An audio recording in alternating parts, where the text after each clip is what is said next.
Great. I'm late for PE class. Well, so am I.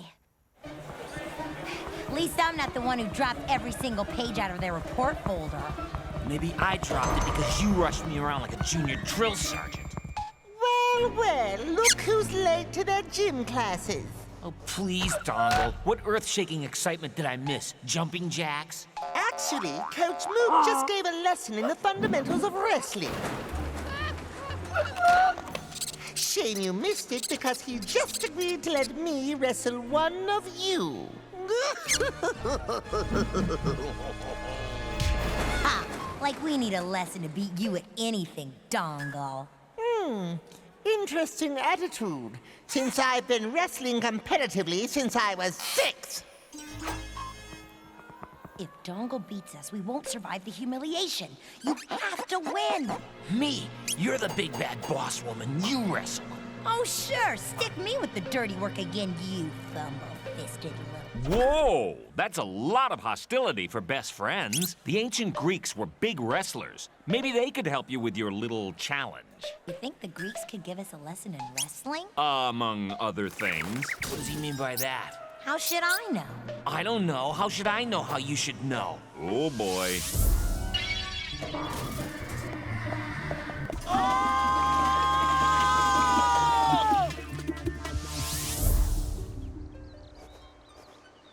Where are we? More to the point, when are we? About 2,500 years ago, 403 BCE, and you might recognize the location. Ow! My elbow! Can't we get a time machine to ride in or something? Oh, Stitch. Come on now, can't I feel sorry for myself here? So beautiful. It's Athens, where the Greeks created studies in art, the sciences, philosophy, and drama that we still use today. Behold, Athens, the cradle of Western civilization. Man, that's a seriously large cradle. How are we gonna find a wrestling teacher and all of that? You might try the Agora. Head west into the city and inquire at the public baths. Thanks very much. Oh, it's my pleasure. Now get your scrawny civilian pails out of the road!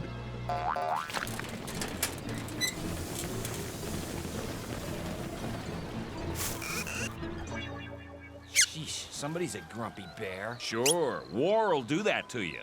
The Greek city-states were fiercely independent and had trouble getting along. Sound familiar? Yeah, didn't think so.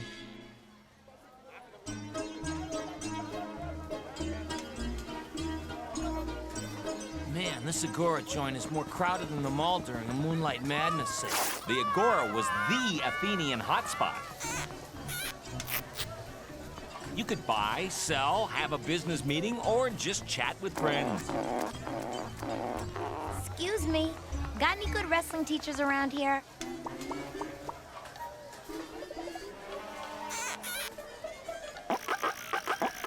All wrestlers in Athens have left for the Olympics. Stop. Except a champion named Timanthes, who is somewhere in the Agora. Thanks. I've got an ear for languages, okay? Maybe one of these windbags has seen this Timanthes fella. Sir, we're looking for a wrestler. Wrestling? Why grapple with your fellow man when the mysteries of life still escape our clutches? Yeah. Look, do you know a guy named Timanthes, or don't you? I have met him, but I can know nothing more than the reflection of his existence. Okay. Haven't the Greeks ever heard of a straight answer? Not here. Athens was the birthplace of philosophy, a remarkable culture that came about largely due to a great thinker named Socrates.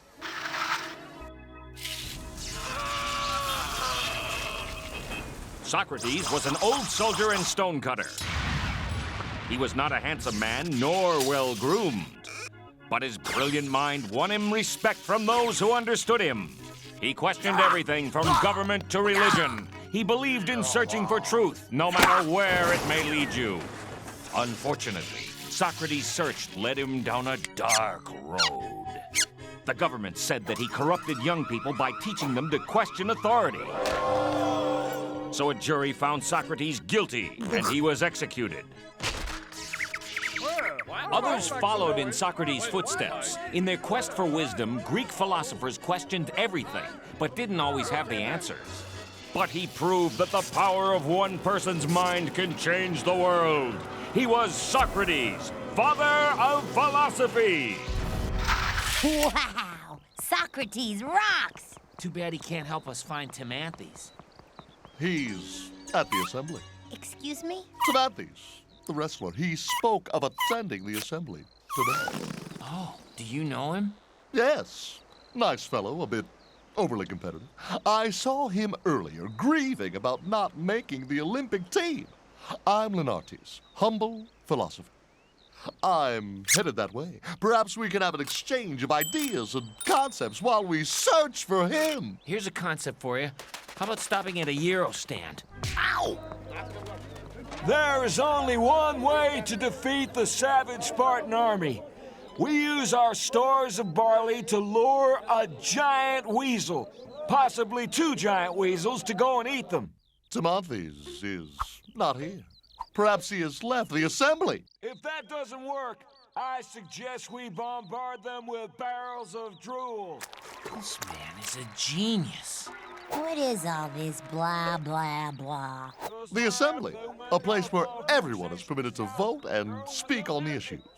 Except women. Women can't vote. And foreigners, and slaves, and anyone under 30, and then there's... Okay, I get it. Government for the people by a couple of people. It's pretty cool, though. No kings or dictators. I mean, it's democracy. Well, it had a long way to go before things were truly democratic, but it was a start. In about 594 BCE, conflict between the rich aristocrats who ruled Athens and the rest of the population was building towards civil war.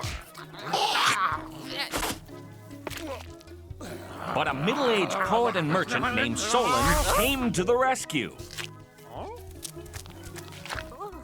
The Athenian government gave the fair-minded Solon full power to reform the laws to bring peace to Athens. Solon created democracy.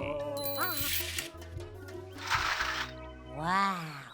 So that's how democracy got started. Any citizen can speak? As long as it's an issue of vital importance to the city-state. Hey, everybody, how's it going? Has anyone seen Timanthes? The wrestler, burly guy who didn't make the Olympics? Anybody? No? Oh, well, as long as I'm up here, what did the gorilla say to the orangutan? I'm sorry we couldn't find Timanthes. Hey, it wouldn't have been so bad if someone hadn't gotten us thrown out of the assembly. It's not my fault they don't know comedy gold when they hear it. What an odd odor. I'd know that smell in any century. Barbecue! Follow me! Yummy! Who's cooking out, guys? The wrestler Timanthes. Hey, we found him. Me and this guy are gonna get along great. A little barbecue, a little wrestling lesson.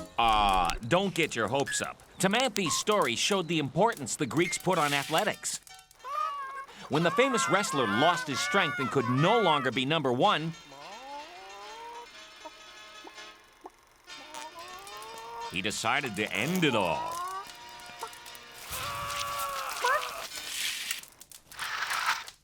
A shame, really. He was a rare breed. I'd say medium rare about now. Ow! And we're still without a wrestling coach.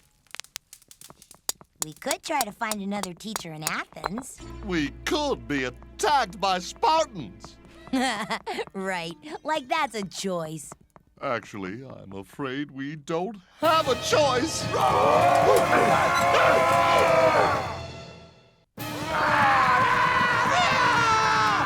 This is definitely gonna delay our wrestling lessons, isn't it? Yes, it's the second Spartan invasion this week. Run, my friends, for he who runs away can always philosophize another day.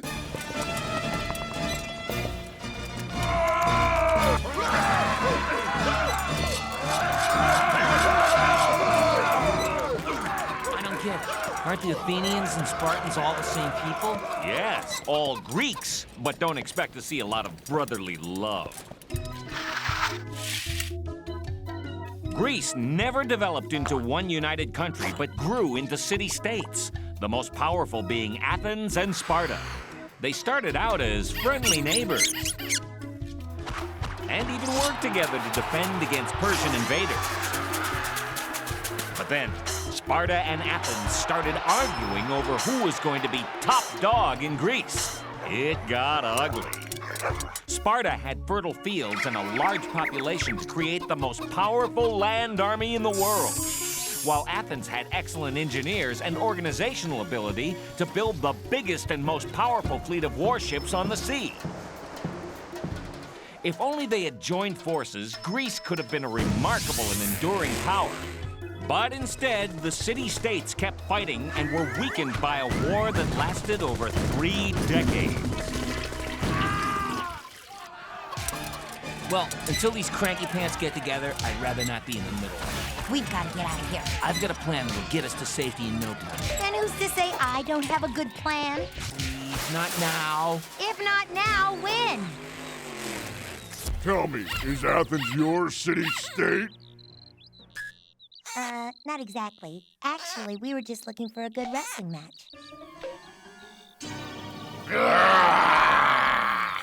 Wrestling? Athenians are too weak to wrestle.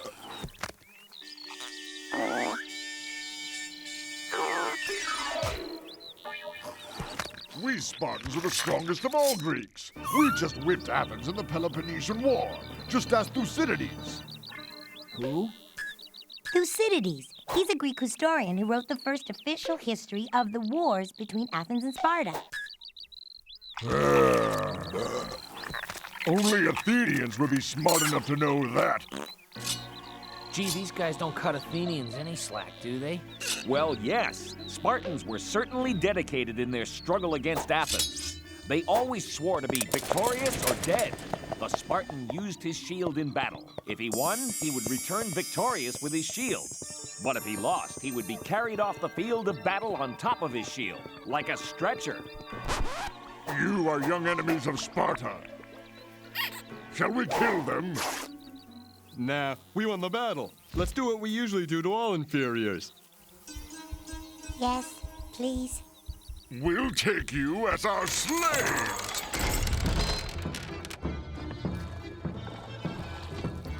This is all your fault, you know. You started it, you know. Well, this has really put the conflict between Greek city-states into focus, hasn't it? Yeah, in focus. You know, maybe if you trust me a little. Trust you? That's a laugh. Here's Athens and Sparta, 2 organized city-states with common enemies, no territorial disputes, and a great future ahead, but they were rivals who never trusted each other. Yeah, right, whatever.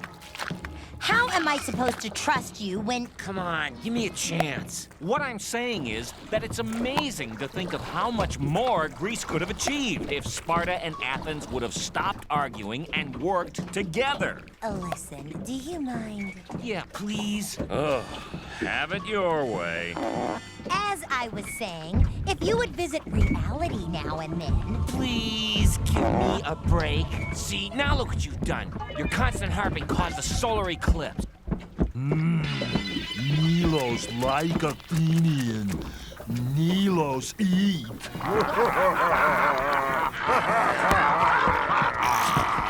Spartans, not a delicate bunch. You got that right. Spartans were mean, nasty, and as they say, it's all in how you raise them. When a Spartan baby was born, if it seemed strong, they would raise it. But if not, the baby would be placed in a jar on a mountainside and left to starve or be eaten by wolves. If a boy survived childhood, he still wasn't off the hook. At 7 years old, he was sent off to join herds of boys in military camps. They shaved their heads, were only allowed to bathe a few times a year, and were frequently beaten. The Spartans were dedicated to making a nation of strong soldiers, even if it killed them, literally. Jeez, what did these Spartans do for fun?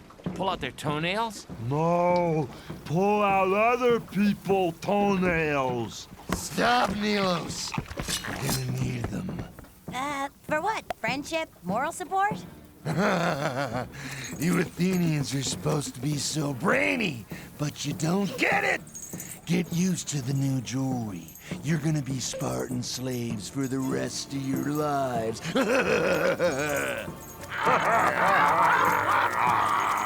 Somehow the humor of that escapes me. I never realized this slavery biz had a glamorous side. Ugh. Will you concentrate? You missed a big hunk of toe jam. You two do a good job. Nilos needs clean feet for the games. Games? They're headed for the Olympics. Excellent! We'll get our wrestling lessons after all. All wars stop for the Olympics. And this year, we've got a great discus man. Right, Nilos? Nilos like discus. Eat discus. Well, if sports doesn't work out, he's got a future in public speaking. Oh, you Athenians think you're so smart. Well, you're not! Your General Alcibiades said that Spartans were too dumb to even navigate a ship. And now look at us. We've got the biggest fleet anywhere. All right, we're walking.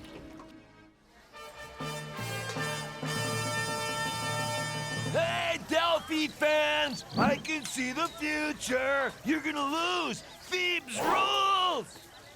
Go shut your 7 gates. Delphi all the way, baby! Thanks, Zeus. You made it just in time. You know, aside from the sunburn, foot blisters, and probable spinal injury, that was a fun little trip. Hey, remember, Talos said if we made it, we'd get a full body massage. That was you give a full body massage. To Nilos, he always gets one before he competes. Oh, hey! They're starting the first race! Hey, Mo, all enslavement aside, we're about to watch the original Greek Olympic Games. Yeah, this is a great moment. Don't ruin it, okay? Those guys are naked. Ha! I couldn't wait to see the look on your faces. Moments like that make it all worthwhile. Back then, the Olympics were plenty different. The only thing athletes wore was a layer of olive oil. And some of the events were rather odd. Mule racing, a 4-horse chariot race, and a relay race in which runners carried a flaming baton. The winners won glory for their city and were celebrated throughout Greece. Sure, the Olympics were different back then, but one thing will never change. Everyone wants to win. Speaking of winning, we've still got Dongle to worry about. Do you see any wrestling? What, are you blind? Look right over there. They're jumping on each other, just like on the wrestling mat. But that's all fake. This is all yoch, real. Yeah, and all that biting and gouging out of eyes. Well, yes, and strangling is permitted as well. Also, arm twisting. Oh, and I almost forgot, kicking, along with the ever-popular jumping up and down on your opponent. Slaves! You are here to do our every bidding, not enjoy the games. Careful. Come, Nilos. All right, let's go win this. Well, the sissy Athenians came out to play. Well, see if you've got the game to back up that arrogant attitude. Oh, we're ready, especially since we've got a couple of souvenirs from Athens to help our star athlete prepare. Slaves! They've escaped. Find them! Mo, wrestling lessons or no, we've got to go back to our time. Are you crazy? Being a foot-scrubbing slave is a walk in the park compared to the humiliation of being out-wrestled by Darren Dongle. Who is that? I don't know, but the little one, Scrappy, he's gotta be from Delphi. Bossy Harpy from beyond? You lazy, dull-witted goof nugget! You wish. That's a Theban if ever I seen one. Says you, twerp. There they are, out on the field. Say, Uncle! Say, Uncle!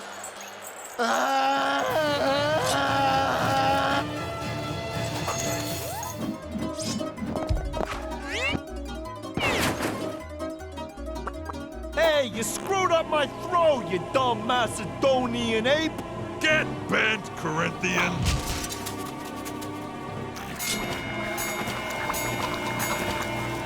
Wow! Look at all those Grecians scrapping like junkyard dogs. And they're supposed to be neighbors. They're supposed to be friends. I guess part of being friends is working things out peacefully. The Greek city-states never learned that. They kept conquering each other and weakening each other's armies until Alexander the Great was able to come in and conquer them all. And the moral of our little story? United we stand. Divided we fail.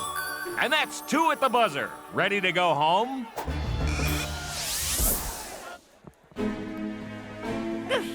All right, you two. Time to match mat. No, we didn't learn how to wrestle. But we did learn that our best bet is to work together.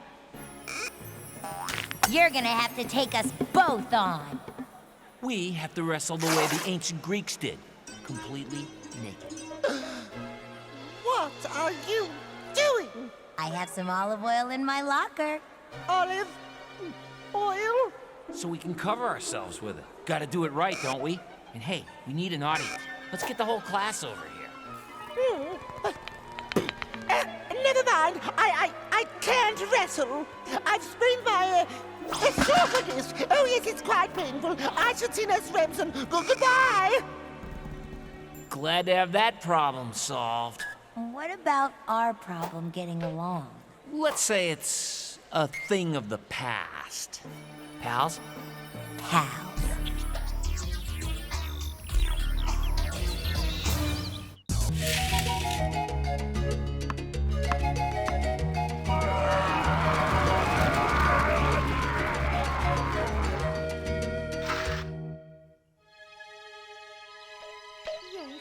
Yes, that's it.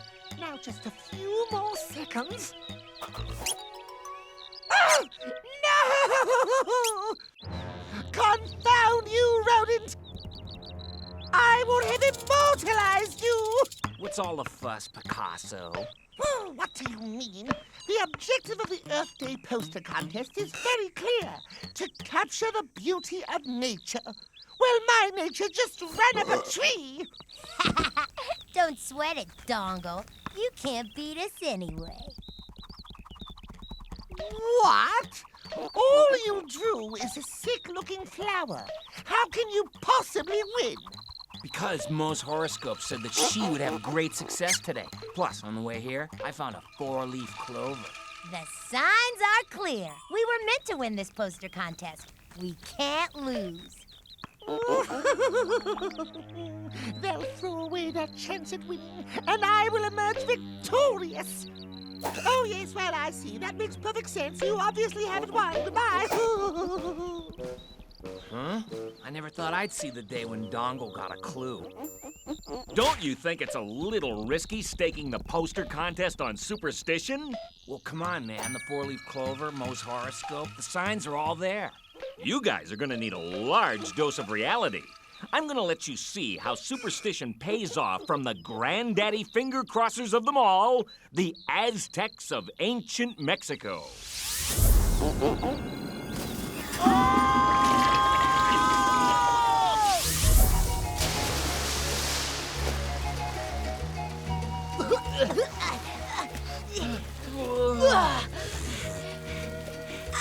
We're in some kind of waterway. Yeah, and it's rush hour.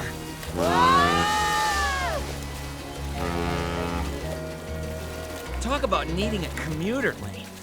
Where are we anyway?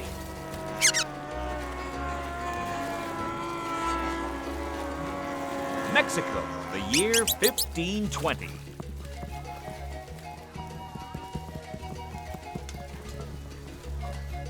Well, let's hope these Aztecs don't have fashion police. Sheesh, you two. I take you to explore ancient worlds, and all I get is wine, wine, wine. Sorry, we have no wine. How about tasty fermented cactus? Luckiest drink in all of Tenochtitlan. What land? Tenochtitlan, Aztec capital city. Ho ho, you must be from out of town. You come. Meza will show you around. What did you say your name was? Meza. Full name, Mezupa Makwatishim. What does that mean? It means the one who has long name. Come on and be careful. It's market day. You get run over. Wow, pretty impressive. Yeah, I didn't expect to see anything this advanced. A common misconception. The Aztec Empire spanned Central America with 11 million subjects in 500 towns. Tenochtitlan was on a man-made island in the middle of a lake. It had a system of canals to give canoes access to the city.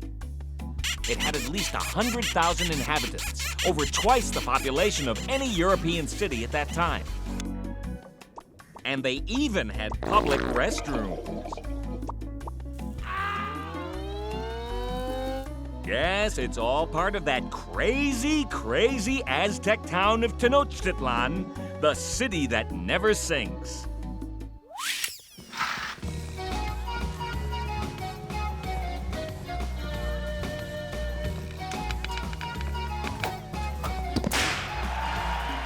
Nice hands, Mo. Ooh, lucky sign for sure. It mean we should go to ball game today. Ball game? We're there.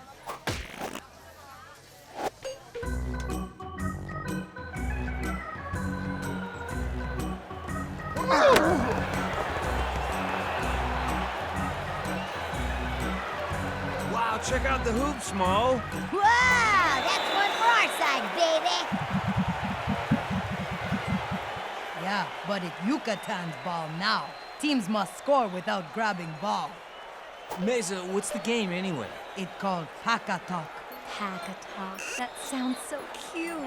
Foul! Foul! Come on, ref, he was fouled! That wasn't a foul, it was surgery. Relax.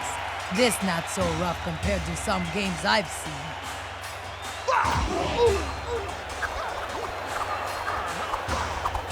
Oh man, our side's getting spanked.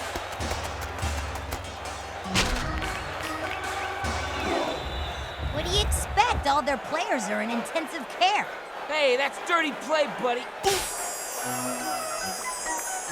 Snitch, speak to me. Ah!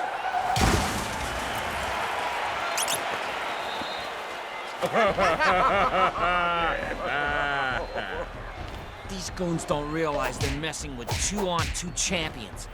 You thinking what I'm thinking? Yeah, let's show them how we do it in the 21st century.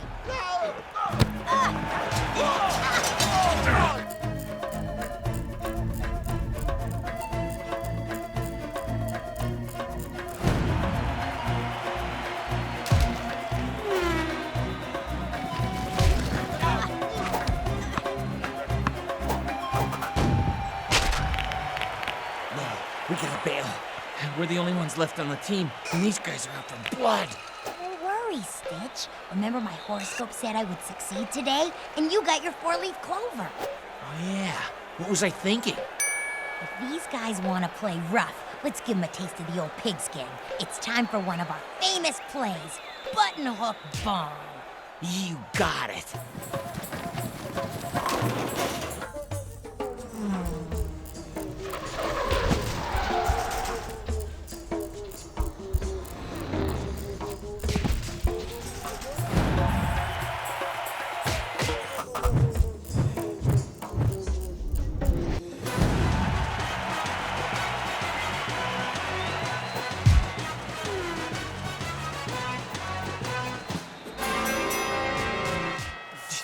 Uh-oh, Mo. I can't find my clover. Yeah, and I just realized that horoscope of mine won't be valid for another 500 years. Hold! Kneel in the presence of His Majesty.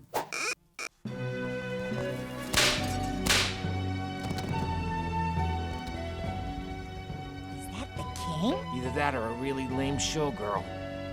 The great Montezuma is most impressed with the skill of the Pale Ones. Your speed and cunning has brought us victory after many sad defeats. I mean, last year I could understand we lost a couple of strong veteran players early in the season, but we played hard and had a shot at the Nationals. But this year, Tenochtitlan's gonna go all the way, baby! Yes. The great Montezuma bestows upon you the greatest honor that can be given to an Aztec. Ooh, this is it, Stitch. We're cashing in. Yeah, what do you think? We get sandal endorsements? Maybe we'll have our pictures carved in the Pacatok Hall of Fame. No, you will have your hearts cut out on the sacrificial altar. I'd have settled for a decorative plaque. He says hearts cut out like it's a good thing. Yeah, what's the story on that? The Aztecs made human sacrifices to their god Nanahuatzin every day. It was considered a privilege to be chosen. Ritual execution is a privilege? What do they give you for punishment around here? A foot massage? I think it's time for another one of our famous plays. Run for our lives! Hit it!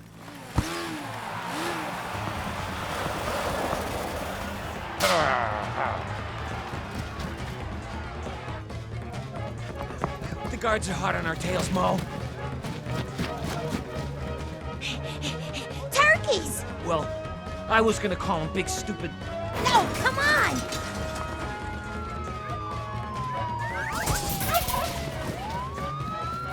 It worked! They didn't even notice! I know, and I'm trying not to take offense.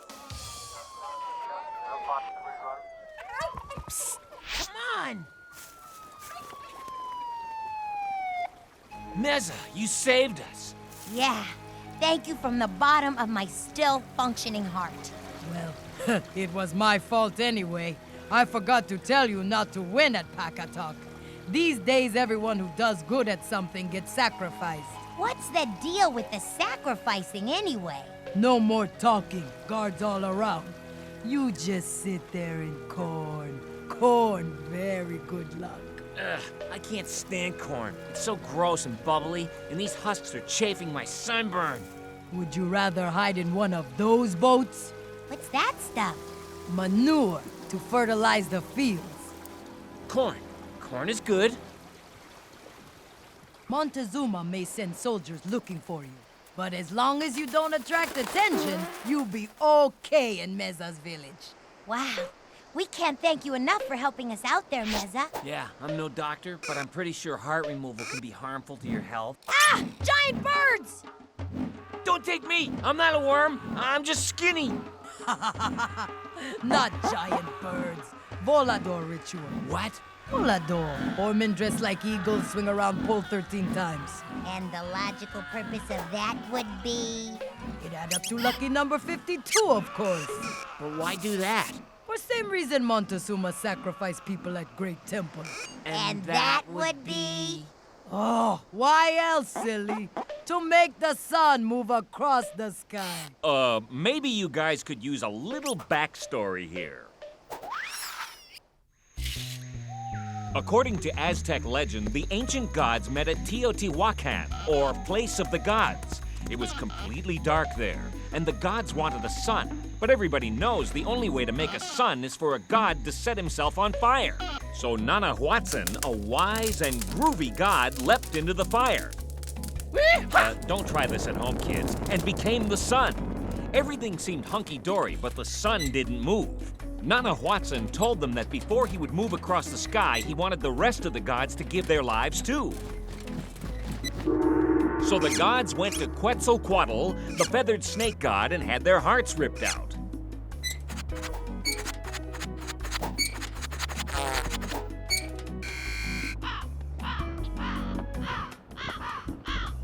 The early Aztecs decided that if the gods had to give their hearts to move the sun, then humans should do the same. And that's why they believed in human sacrifice.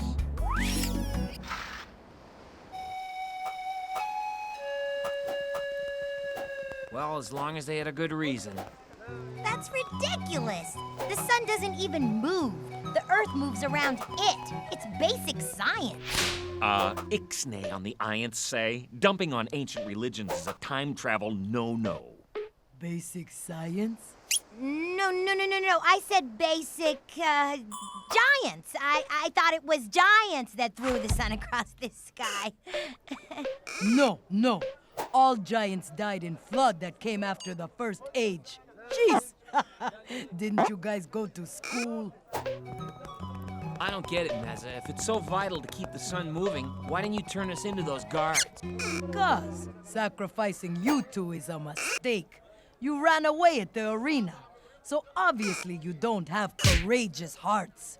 Offering hearts like yours would only slow the sun down. Now hold on just 1 minute. Oh boy. My heart would not slow the sun down. It would shoot that sun across the sky like a bullet. Arrow.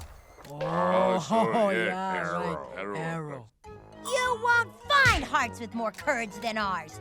You think we ran away back there because we were scared? Ha! I could whip every one of those guards by myself, and Stitch here could whip any Aztec any old time of day. At checkers, that is. I'm a big checker player. Do you play? Hi.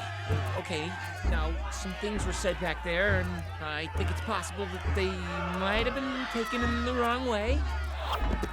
Hey, you want to pick on somebody? Pick on me! I can't believe I just said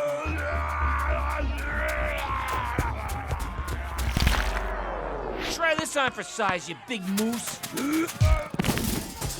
Wow, I guess a daily serving of vegetables really can prolong your life. Very impressive indeed.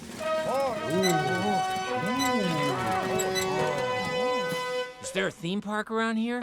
Those are Jaguar and Eagle Knights, highest officers in the army. Am I glad we found you, Pale Ones. Such brave and powerful warriors deserve only the most honorable fate. Don't tell us. To have our hearts cut out on the sacrificial altar. Shoot, someone already told you. Take them away. This just isn't my era. And so, after my coronation, where I had 5,000 prisoners nobly sacrificed, I conquered the Chalco. They were easy. You see, they stare at the sun in a lot of their rituals. Makes them blind as bats. You should have seen their spears flying all over the place. Mr. Zuma, I was wondering if... What is it? Our execution? Oh, yes, the sacrifice. You are noble warriors and great pocket talk players. But since the great one showed up, it's very important that we keep the sacrifices coming so that the sun moves across the sky and our gods stay strong. The Great One? Quetzalcoatl? The feathered serpent? Big Q? No! You see, my people on the coast started seeing some disturbing signs, signaling the coming of the new age. Why don't I give you the short version? In 1519, a strange visitor landed on the shore of the Aztec Empire, who the Aztecs thought was their god Quetzalcoatl, because of the magical things the Aztecs saw. Can you decipher the magic? The Aztecs said they saw a house moving across the sea. Can you guess what this might have really been? That's right, it was a ship. A giant Spanish galleon bearing soldiers and mercenaries who were searching for new land and new treasure. Aztecs also said they saw monsters who were half man, half deer. Can you guess what they might have seen? Yep, it was men on horseback. The Aztecs had never even seen a horse, so to them, a mounted man looked like some kind of monster. The Aztecs also brought back word of these strangers using deadly magic wands that shot fire in battle. What do you think that was? You got it, a gun. The Spanish used matchlock rifles that probably gave off a lot of fire when they shot. There were perfectly good explanations for all of the things the Aztecs saw, but to them, it was all, well...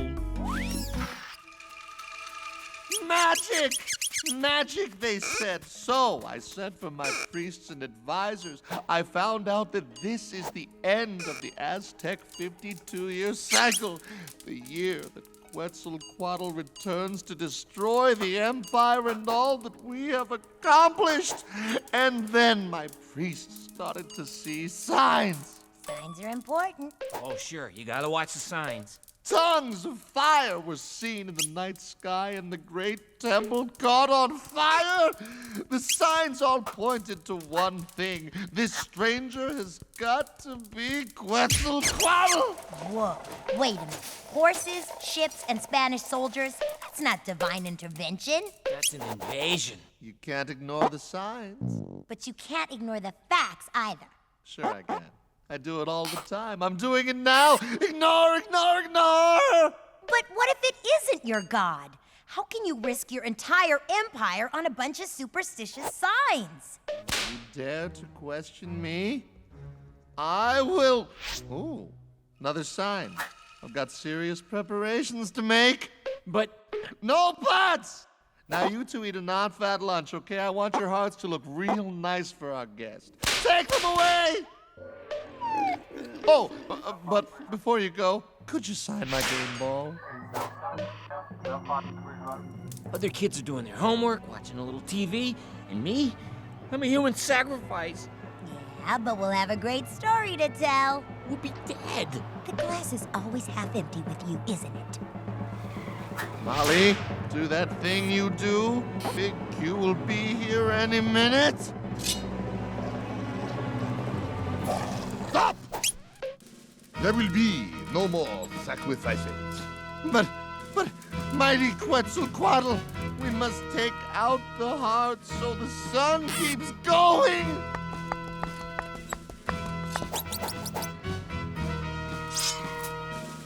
The sun will keep going, but your wool ends today.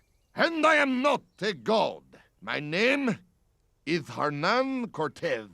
But the signs, they said that Following signs, Senor Montezuma, can be hazardous to one's empire.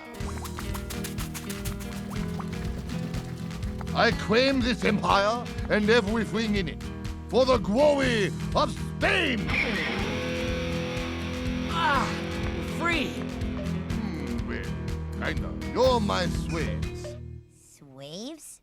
I thought these were the good guys. Not good, just different. The Spanish enslaved the Aztecs and killed or tortured anyone who rebelled. They also brought over new diseases. In just 70 years, the Aztec population went from 11 million to 2.5 million. Poor Aztecs. Here they were, with one of the most advanced cultures in the world, and then the Spanish show up and pow! There goes the neighborhood. Come on, slaves, snap to it. Hand me some of those cute little tamales. Huh, we are out of here. Yeah, later, Cortez.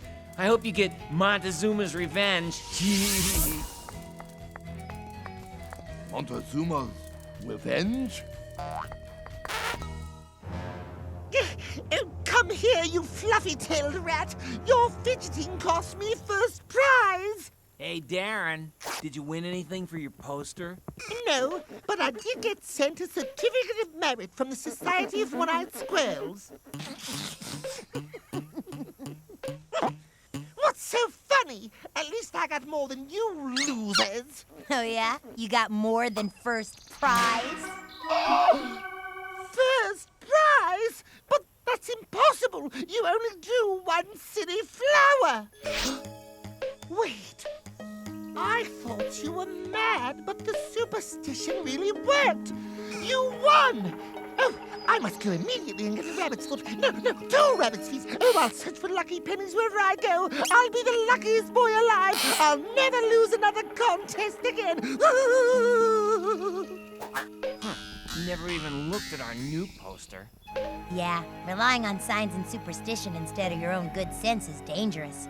Our friends the Aztecs found out the hard way. We didn't have to. Knock on wood. I mean, Let's just go home. yeah.